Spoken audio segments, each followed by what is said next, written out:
Graphic design course series پر خوش آمدید۔ آج کے سبق میں آپ کو اسمارٹ آبجیکٹ یعنی کہ جیسے ہم اسمارٹ کسی کے لیے استعمال کرتے ہیں، جب کوئی بہت اچھی طرح کام انجام دے رہا ہو تو اس کو کہتے ہیں یہ بڑا اسمارٹ ہے۔ تو آبجیکٹ اشیاء کو کہتے ہیں۔ تو اسمارٹ آبجیکٹ اصل میں کیا ہے؟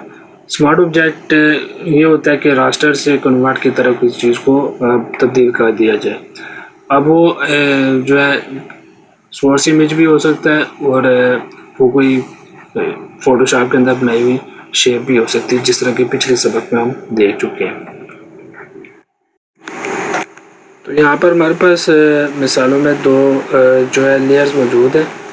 پہلی لیئر جس کے ارد گرد صرف بارڈر ہے اور اس کے تھم نیل کے اندر کیا ہے کہ وہ ڈیزائن نظر آ رہا ہے، یہ راسٹر ٹائپ کی جو ہے لیئر ہے۔ جبکہ دوسری لیئر جس میں ہمیں چھوٹا سا نیچے تھم نیل کا آئیکن بھی نظر آ رہا ہے، یہ اسمارٹ آبجیکٹ کی لیئر کو جو ہے نا دکھا رہا ہے۔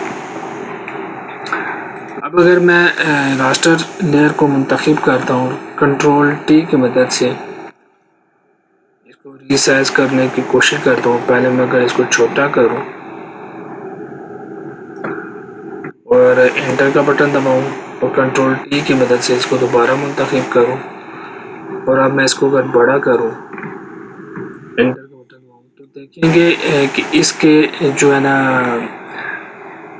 امیج کی جو کوالٹیز ہے وہ خراب ہو چکی ہے۔ لیکن اگر میں یہ کام سارا انجام دوں اسمارٹ آبجیکٹ کے ساتھ اور اس کو اگر میں چھوٹا کروں کنٹرول ٹی کی مدد سے بڑا کروں دوبارہ، تو آپ دیکھیں گے کہ اس کی کوالٹی میں کسی طرح کا بھی فرق نہیں آیا، یہ جو کہ تو ہوئی۔ اس کی وجہ کیا ہے؟ اس کی وجہ یہ ہے کہ جب ہم نے راسٹر ٹائپ کی جو ڈیزائن ہے اس کو چھوٹا کیا تو اس کی جو پکسل کم ہوئے اور وہ جو اصل پکسل تھے بڑے سائز کے اندر وہ اس نے کھو دیے۔ اب جب اس کو دوبارہ بڑا کر دوں تو اب وہ پکسل کم ہو چکے تھے، تو وہ پچھلے اصل ڈیزائن کی جو پہلے کی پکسل تھے وہ کھو چکا تھا۔ تو بڑے کرنے پر وہ جو کم سے کم اس کے پکسل زیادہ سے زیادہ موجود ہیں انہیں کو بڑھائے گا اور اس کی کوالٹی کو خراب کر دے گا، جبکہ اسمارٹ آبجیکٹ لیئر میں ایسا نہیں ہے۔ اور اگر میں اس کے اوپر ڈبل کلک کرتا ہوں تو دیکھیں گے کہ ہمارے پاس ایک نئی فائل جو کہ سورس اس امیج جو اس کی لیئر اور اسمارٹ آبجیکٹ کی جو سورس فائل ہے اس کو کھول دیتا ہے اور اس میں ایک اچھی بڑی کوالٹی کی تصویر ہمیں نظر آ رہی ہے۔ کنٹرول ڈبلیو کو دباتے ہوئے میں اس کو بند کرتا ہوں۔ تو چلیے ہم اپنا ایک اسمارٹ آبجیکٹ لیئر بناتے ہیں۔ تو اس مقصد کے لیے جو ہے پروجیکٹ کے فولڈر اسمارٹ آبجیکٹ کے اندر ایک فائل ہے مسجد ST کے نام سے، اس کو ہم نے کھولنا ہے اور یہاں پر ایک اچھی ہائی کوالٹی کی جو ہے نا ایک ہمارے پاس شیپ پڑی ہوئی ہے۔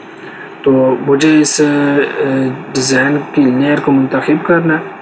منتخب کرتے ہوئے میں نے اس کو ڈریگ کر کے اپنے پہلے مجھے اسمارٹ آبجیکٹ کی فائل کے اندر کیا کرنا ہے کہ مشقے کے اندر آتے ہوئے اس کو میں نے اس فولڈر کو لیئرز کے فولڈر کو منتخب کرنا ہے اور اب اس مسجد کو میں نے ڈریگ کرتے ہوئے وی کے ٹول سے وی کے یاد رکھیے کہ آپ کا وی کا ٹول موو ٹول منتخب ہونا چاہیے۔ ڈریگ کرتے ہوئے میں اپنے اس دوسری فائل کے اندر لے جا کر ڈرا کرتا ہوں اور اس کو جو لیئر ہے اس کو مشقوں کے لیئر کے اندر میں اس مشقوں کی جو فولڈر ہے لیئرز کا اس کے اندر لے کر آتا ہوں اور اب ہم دیکھیں گے کہ یہاں پر ایک اچھی بڑے سائز کی مسجد کا جو ڈیزائن وہ آ چکا ہے۔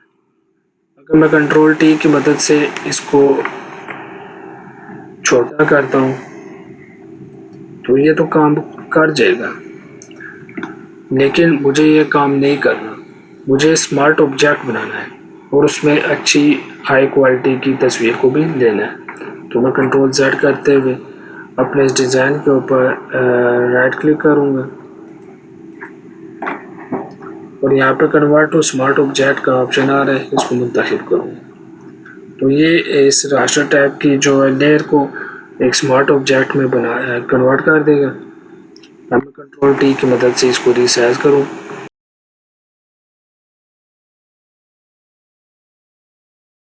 تو اس طرح فوٹو شاپ جو ہے نا اسمارٹ آبجیکٹ کے ساتھ جو ڈیل کرتا ہے.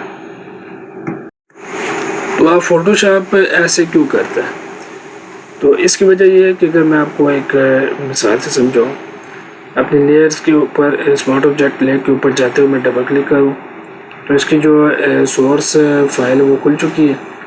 اب اگر میں اس کے اندر کوئی تبدیلی کروں گا تو یہ تبدیلی ہماری اس ڈیزائن کے اندر جہاں پہ وہ as a smart object layer پڑی ہوئی ہے وہ ڈیزائن تبدیل ہوتا جائے گا. میں اپنی لیئر کو جا کے ڈپلیکیٹ کرتا ہوں اور پہلے سورس سے لیئر کو چھپا دیتا ہوں اور یہاں پر اس کے جو رنگ ہے اس کو میں تبدیل کرتا ہوں. تو ابھی میں اس کے اگر نئے رنگوں کو تبدیل کر دوں یا ڈیزائن میں کوئی موڈیفکیشن کروں اور کنٹرول ایس کی مدد سے سیو کروں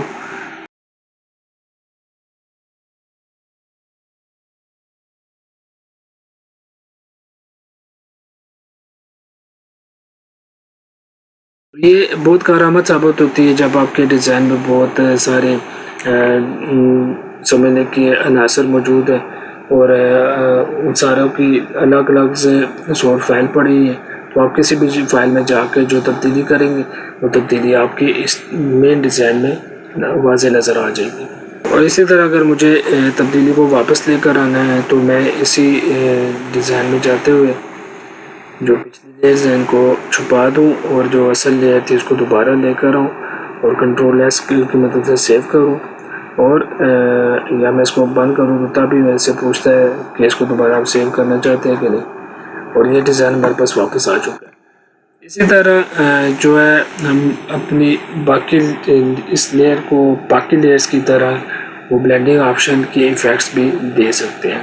تو میں اگر لیئر کے اوپر جا کے ڈبل کلک کروں تو ہمارے پاس لیئر سٹائل کی جو ہے آپشنز آ چکے ہیں اور اگر میں یہاں پر جا کے اس کو گلو دیتا ہوں تو وہ بھی اس کو لاگو ہو جائے گا.